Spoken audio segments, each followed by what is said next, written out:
오늘 저는 철저한 관리의 원칙, 그런 제목입니다. 철저한 관리의 원칙. 오늘 저는 본문의 말씀을 읽고 묵상하면서 또 고요히 저의 삶과 특별히 목회하면서 만났던 여러 가지 일들을 생각하게 되었습니다. 아득한 고난 같은 터널과 아슬한 절벽에 서서 힘들어했던 날들이 오늘 이 말씀 속에서 떠올랐습니다. 그리고는 그 고통의 시절이 추억이 되고 이제 담당하게 얘기할 수 있는 간증이 되었음을 깨닫고 하나님께 또 감사를 올려드렸습니다. 오늘 우리가 읽은 잠언 6장 1절부터 19절 속에는 잠언에서 말하는 지혜가 추상적인 개념이 아니고 사변적인 개념도 아니고 도덕과 윤리적인 가치로만 머물지 않고 하나님께서 가르쳐 주시는 지혜를 우리의 삶에 구체적으로 어떻게 적용을 해야 되는가라고 하는 가르침을 주고 있습니다. 실천적으로 우리가 어떻게 인생을 살아야 될까? 철저한 관리의 원칙입니다. 그 첫 번째 원칙이 뭐냐면 철저한 재정 관리의 원칙입니다. 재정. 자, 오늘 1절에 보니까 이웃을 위해서 보증 서주는 일은 대단히 위험한 일이므로 또 친구를 위해서 담보를 서주는 일은 함부로 해서는 결코 안 된다라고 말씀을 하고 있습니다. 왜냐하면 이 경솔한 보증이 올무가 되기 때문이다. 그래서 5절까지는 이 보증을 쓰는 거, 담보를 잡아주는 거, 이런 인간관계에서 이런 부분들은 정말 조심해야 될 부분이다. 그렇게 얘기를 하죠. 그런데 이 말씀을 조금 좀 더 예수 그리스도의 정신으로 해석을 하면 이 의미는 좀 달라집니다. 조금 더 깊이 한번 생각을 해보면 2001년도에 주사랑교회는 잠실본동에서 문정동으로 지금 이 성전으로 옮기기 위해서 하나님께서 믿음의 결단을 촉구했습니다. 25억의 계약금, 25억의 전체 이 건물인데 계약금이 2억 5천이 들어갔죠. 우리 교회가 가지고 있는 돈은 3천만 원 정도밖에 되질 않았습니다. 그러니까 중도금을 7억을 내야 되는데 대책이 없죠. 돈 고작 가지고 있는 게 이제 계약금 치르고 나니까 3천만 원밖에 없으니까요. 7억의 중도금을 내야 합니다. 교인들과 함께 또 철야기도를 했고 또 교구장들하고 함께 계속해서 그 철야기도는 이어지고 있었습니다.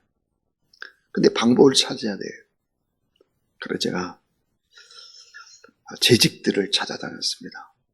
그때 당시 이제 아파트가 있는 분이라든지 빌라가 있는 분이라든지. 근데 우리 교회가 그렇게 아파트나 빌라를 가지고 있는 분이 많지 않았죠. 주택담보대출을 좀 해주면 꼭 갚겠다. 제가 이렇게 부탁을 했어요. 그랬더니 그 중에 몇 분이 이렇게 말했어요. 보증은 누가 쓰나요? 보증 제가 서겠습니다. 우리 성도들 가운데 건축원금으로 약속한 사람들이 1억 약속한 사람이 몇 명도 있고 2억 한 분도 있고 5억까지 한 분이 있습니다. 그러니까 중도금이 충분히 될 겁니다. 여러분, 담보해준 재직들 몇 명이 있었을까요? 저희 교회 안에 단 한 분도 없었습니다. 제가 찾아가서 이야기를 하면 목사님 죄송합니다. 아내가 반대하고 또 어떤 집은 남편이 반대합니다. 또 이 집은 담보를 잡혀서 이미 은행에 담보가 있는 집입니다. 이런 얘기를 했습니다. 다 이해하죠. 다 이해할 수 있습니다. 근데 그때 당시에 저희 교회를 섬기는 장로님들은 모두 다 신용불량자였습니다. IMF를 맞아가지고 전부 다 이제 신용불량자가 됐죠. 한 분도 없었습니다. 장로님 가운데 신용불량자가 아닌 분은. 하루하루 긴 시간이 지나가고 있었습니다. 하나님 앞에 철야 기도를 깊은 밤에 하다가 잠시 이렇게 쉬고 있는데, 제가 이제 장의자였으니까 잠시 본동에도 누워있는데 하나님께서 그런 말씀을 주셨습니다. 김 목사, 내가 왜 걱정을 하냐? 그는 내 일이기 전에 내 일인데 내가 할 거야. 걱정하지 말라고 하는 사인을 받았습니다. 그 뒤로 여러분, 기적 같은 일들이 일어나기 시작했죠. 작은 헌신자들이 힘을 모으기 시작을 했고, 특별히 제 옆에서 저를 지켜보던 집사님 한 분이 집을 바쳤습니다. 자, 중도금을 치르고 잔금의 대책이 전무하죠. 돈이 없어요. 누군가는 대출을 해줘야 됩니다. 그때 부목사님 한 분이 살고 있던 삼익 아파트를 담보로 제공해 주었습니다. 저희 부목사님 삼익 아파트를 담보로 잡고 나서 그 남편 되시는 안수 집사님께 얼마나 많이 힘들었는지 모릅니다. 남편은 저희 교회에 나오지 않는 분이기 때문이죠. 제 사무실에 찾아와서 큰 소리를 치고 참 암담했습니다. 그 후에도 교회가 정착하기까지는 수많은 성도들이 적금과 보험금과 돌반지, 돈이 될 만한 것을 다 바치고 아름답게 헌신을 했죠. 자, 우리 여기서 한번 깊이 생각을 해봐야 합니다. 곤란한 처지에 있는 이웃을 돕는 것은 성도가 해야 되는 당연한 사랑의 의무입니다. 교회도 마찬가지죠. 성전이 건축될 때 온 힘을 많은 분들이 다 해주었습니다. 자, 경솔한 보증은 옳지 않습니다. 경솔하게 보증, 내가 갚을 길도 없는데 무조건 보증을 서주던 것은 성경이 금하고 있습니다. 그러나 사랑을 위해서 과감하게 생명 구원을 위해서 보증을 하는 것, 이것은 꼭 필요한 것입니다. 왜 필요할까? 이제부터 아주 중요한 얘기입니다. 하나님께서는 친히 우리의 보증이 되어 주셨습니다. 죄인 된 우리를 살리신 하나님의 보증이다. 히브리서 6장 17절 그랬습니다. 하나님의 자녀로 삼기 위해서 그 일의 맹세로 보증하셨다 그랬습니다. 또 우리에게 인치시고 우리 마음에 성령으로 보증하셨다 그랬습니다. 고린도후서 1장 22절입니다. 너희가 파멸되고 죽을 상황인데 내가 내 죄를 다 갚아주는 보증이 됐다. 내 빚, 내가 죽어야 될 빚, 사망의 빚, 이런 모든 빚을 내가 다 대신 갚았다. 내가 너의 보증이 돼서 내가 하나님의 자녀가 된 것이다. 히브리 7장 22절입니다. 언약의 보증이 되어주신 예수 그리스도. 그래서 내가 너의 모든 것을 다 갚았다. 예수님의 십자가의 맨 마지막 말이 무엇입니까? 다 이루었도다. 다 갚았도다. 내가 갚았다는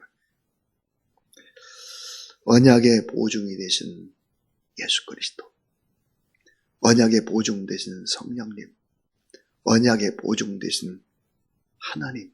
그렇기 때문에 오늘 우리가 이 자리에 있습니다. 경솔하게 스스로 올무에서 벗어나려고 아우성치는 욕심 많은 인간의 모습과 너무 대조적입니다. 오늘 우리는 파멸로 이끄는 가치 없고 경솔한 보증은 철저히 배격해야 됩니다. 그러나 하나님의 사랑을 위해서, 생명 구원을 위해서는 스스로 자진해서 보증이 되는 용기, 믿음의 소유자가 되어야 하는 것입니다. 쌓아놓은 돈은 내 것이 될 수 없습니다. 그 쌓아놓은 것을 자녀에게 주면 그 자녀는 망하는 것입니다. 우리는 죽습니다, 곧. 하나님의 나라를 위해서 어떻게 내 생명을 바치고 나의 삶을 바칠 것인가. 이런 부분들을 깊이 생각해 봐야 될 일이죠. 그래서 능력도 안 되는데 보증을 서가지고 모든 가족들까지 파탄나는 일들, 이런 일들은 경계해야 되겠지만 생명 구원을 위해서는 우리의 희생, 우리의 헌신이 없이는 불가능한 것입니다. 주사랑교회 불가능합니다. 오늘 우리는 장애우들 900명 초청해서 하남 조용경기장에서 이제 장애우들 가을 소풍이 있습니다. 이런 일들도 모두 다 우리가 헌신하고 또 기도하고 그렇기 때문에 가능해지는 일입니다. 작은 약자들을 위해서 희생했던 사람들의 손길 때문이죠. 요즘 돈이 다 마르고 없습니다. 나의 생활도 부족합니다. 우리도 다 빚이 있죠. 그럼에도 불구하고 이렇게 온 힘을 다하는 사람들이 있다 하는 것이죠. 그래서 철저한 재정관리의 원칙, 이런 원칙들은 분명히 하되 사랑과 헌신을 위해서는 아낌없이 드릴 수 있는 그런 우리가 돼야 한다 하는 것이 첫 번째 이야기입니다. 두 번째는요, 철저한 시간 관리의 원칙입니다. 시간 관리의 원칙. 자, 6절에 보니까 게으른 자여 그랬습니다. 9절에도 보니까 게으른 자여 그랬죠. 자, 이 매추앤이라는 사람은 이 게으른 자를 뭐라고 표현을 했는가? 정신적으로 질병에 걸린 자, 게으른 자 그랬습니다. 마땅히 기도해야 될 사람들이 기도하지 않아요. 이 질병에 걸린 자라는 거죠. 그 다음에 게으름은 모든 죄악으로 통하는 문과 같다 그랬습니다. 게으름. 이게 죄를 짓는 걸 시간이 남아돌아요. 허무하고 불안하고 염려하고 그럼 일용직들 땀 흘리는 사람들에게는 이게 전부 다 사치스럽습니다. 저는 토요일 날 아침이 되면 아침에 한 8시 정도 집에서 걷기를 시작합니다. 토요일마다 가능한 한 가락시장 중간을 거쳐서 오죠. 사람들이 어떻게 살아가나, 지난밤에 어떤 일이 있었는가, 가락시장은 고스란히 많은 얘기를 해줍니다. 어떻게 살아야 될 것인가. 자, 여러분, 철저한 시간 관리. 사도 바울은 이렇게 말했어요. 게으른 자는 먹지도 말아라. 오늘 성경에도 게으른 자의 계명에 가서 지혜를 배우라 그랬습니다. 여러분, 시간 관리의 원칙, 무엇을 제일 먼저 해야 되나? 예수님은 마태복음 5장, 6장, 7장 산상수훈에서 요절처럼 우리가 늘 외우는 말씀, 마태복음 6장 33절입니다. 너희는 먼저 그의 나라와 그의 의를 구하라 그랬습니다. 그러니까 결국은 먼저 하나님 앞에 영적인 일을 하는 것이 최우선이다 하는 것이죠. 자, 우리가 인생을 살아가면서 느끼는 것이 뭘까? 인생의 시작은 공평하지 않다 하는 것입니다. 태어날 때부터 우리는 모두 다른 환경입니다. 재산도, 부모의 직업도, 우리의 외모도, 우리의 신체에 키가 크고 작고 이런 부분도 다 어찌 보면은 공평하지 않습니다. 공평하지 않은데 하나님은 공평하신 하나님이라 그렇게 성경은 수없이 얘기하죠. 무슨 얘기일까요? 시간은 하루 24시간 공평하게 주어집니다. 똑같은 하루 24시간을 어떻게 쓰느냐에 따라서 인생은 달라지고 하나님의 평가가 달라진다 그랬죠. 헬라에 보면 시간의 개념이 두 가지로 나오고 있습니다. 하나는 여러분 잘 아는 대로 크로노스입니다. 일반적인 시간, 하루 24시간, 1년 365일 이런 시간에 하나님은 의미를 두지 않습니다. 어떤 시간일까? 카이로스적인 시간입니다. 질적인 시간입니다. 내 온 몸과 마음과 힘을 다해서 얼마나 사랑하고 헌신하고 얼마나 주님의 나라를 위해서 그렇게 일했느냐. 카이로스적인 시간이죠. 작은 자를 섬기고 이 질적 시간을 어떻게 썼느냐. 이걸 가지고 셈하는 것입니다. 공평하게 셈해서 상급을 주신다. 그러니까 짧은 생애를 살아도 하늘에 기억되는 생애를 살아라 그 말이에요. 예수 그리스도 33년이라는 짧은 생애를 이 땅에 살았습니다. 오래오래 많이 사는 것이 크로노스적인 시간 개념으로 사는 것이 인생을 바꾸는 것이 아닙니다. 카이로스적인 질적인 시간, 이런 시간들을 살아가는 그런 의미 있는 그런 인생이 되라 하는 얘기입니다. 마지막 세 번째 얘기입니다. 철저한 5가지 바로 행동관리의 원칙입니다. 철저한 5가지 행동관리의 원칙인데 오늘 본문에 보니까 우리에게 행동하는 지혜가 필요한데 이 행동이라는 것이 습관으로 이어지고 습관이 결국은 인간의 운명을 바꾸는 것인데 자, 무엇이 제일 중요할까? 오늘 본문은 5가지 우리 행동의 원칙을 얘기하고 있습니다.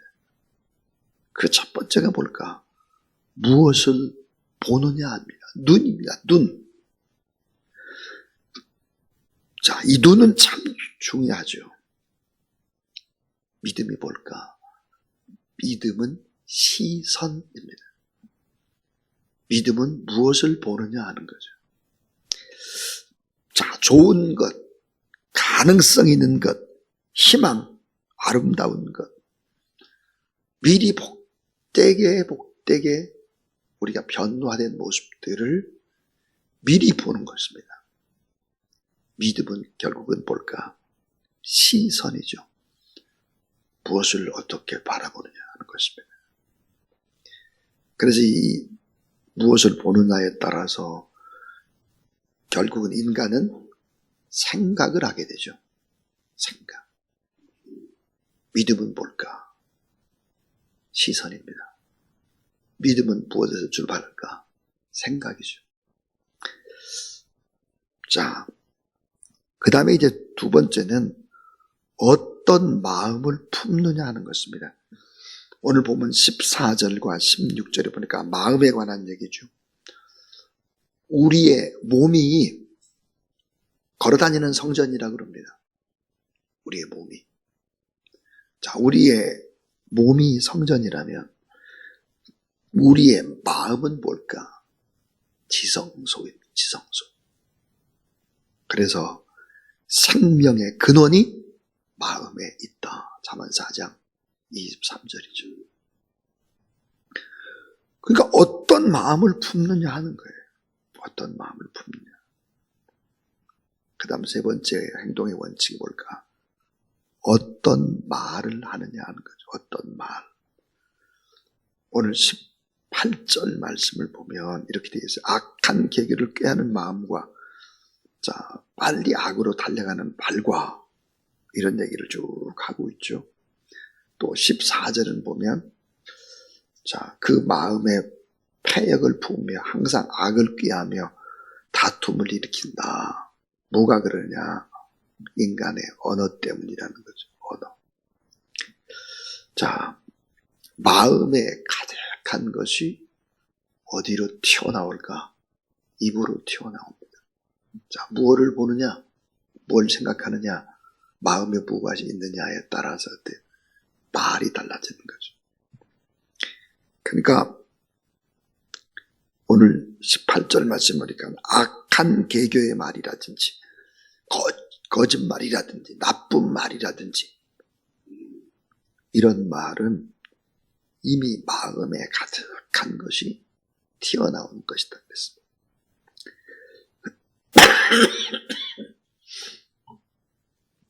여러분, 인간의 말이라고 하는 것이 살고 죽는 것, 건강하고 병드는 것, 부유하고 가난한 것, 살리기도 하고 죽이기도 하는 것, 전부 다 말입니다.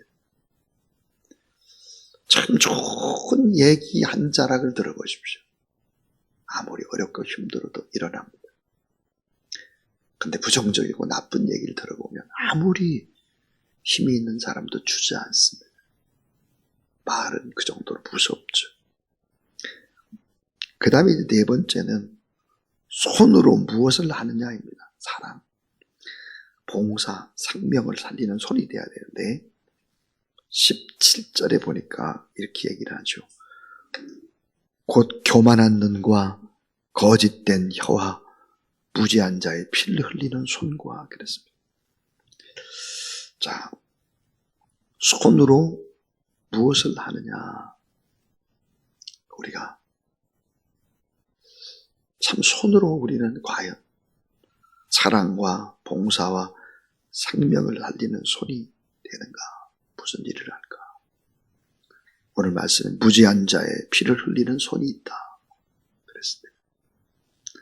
성경은 그렇게 얘기하죠. 내 손이 수고한 대로 먹을 것이라. 마지막 이 다섯 번째 행동관리 원칙 볼까? 무엇을 위해서 달려가는 발이냐, 발. 자, 무엇을 위해 달려가느냐. 자, 인간은 보는 대로 생각합니다. 생각하는 것은 마음의 밭에 심어집니다. 마음의 밭에 저장되는 것은 말로 튀어나옵니다. 그리고 말로 튀어나오고 손으로 그 일을 합니다. 그리고는 그 발이 움직이기 시작을 하죠. 결국은 습관이 됩니다. 이 습관은 뭐가 될까요? 제2의 천성이 됩니다. 바꿀 수 없는 제2의 천성이 되죠. 그래서 그 운명의 길로 달려가는 것입니다. 사랑하는 여러분, 복음 들고 산을 넘는 자들의 발길이 아름답다 그랬습니다. 복음을 증거하는 발길, 울며 씨를 뿌리는 발길, 이런 발길들이 더 아름답다 하는 것입니다. 자, 오늘 저는 철저한 관리의 원칙, 그런 제목으로 하나님의 말씀을 증거했습니다. 철저한 재정관리의 원칙입니다. 나를 위해서는 많이 아끼고 아끼지만 이웃을 위해서는 더 많이 손을 펴는, 예수님이, 하나님께서, 성령이 그렇게 보증이 되어 있기 때문에 이 죄인이 오늘 또 예배당에 나오고 또 하나님 나라 소망하고 살아가는 것입니다. 또 철저한 시간관리의 원칙, 철저한 5가지 행동관리의 원칙, 이 잠언에 나타난 지혜라고 하는 것이 결국은 이렇게 구체적인 우리의 삶들을 이야기하고 있습니다. 오늘 이 말씀을 붙잡고 정말 잘 사셔서 여러분을 통해서 위대한 하나님의 영광이 드러날 뿐만 아니라 여러분 주변이 온통 행복해지는 역사 있게 되기를 주의 이름으로 축원합니다. 295장입니다.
없이 넓은 우리 주의 사랑 달과 더욱 귀하다.